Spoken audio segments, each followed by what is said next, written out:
প্রয়াত গ্র্যান্ডমাস্টার জিয়াউর রহমানের পরিবারকে দ্বিতীয় দফায় আরও ৫ লাখ টাকার অনুদান দিয়েছে বাংলাদেশ অলিম্পিক অ্যাসোসিয়েশন।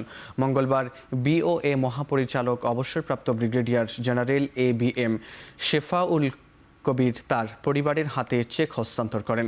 এ সময় প্রয়াত গ্র্যান্ডমাস্টারের স্ত্রীর জন্য স্থায়ী চাকরির ব্যবস্থা নেওয়ার অনুরোধ জানান তিনি। আমরা গ্র্যান্ডমাস্টার জিয়ার পরিবারকে ডেকেছিলাম। আপনারা জানেন যে গ্র্যান্ডমাস্টার জিয়া আমাদের দেশের বরণ একজন দাবারু।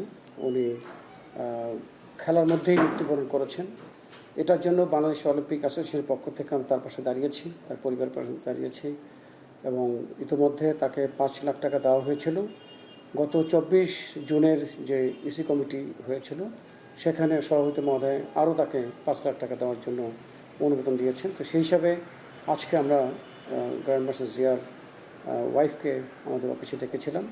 তাকে আজকে আমরা এই ৫ লাখ টাকা চেক তাকে আমরা হস্তান্তর করলাম। আমি ব্যক্তিগতভাবে মনে করি তার ওয়াইফ তাকে যদি কোনো একটা চাকরির বন্দোবস্ত করা যায় তাহলে মান্থলি একটা ফিক্সড একটা ইনকাম তার নিশ্চিত হতো আর কি।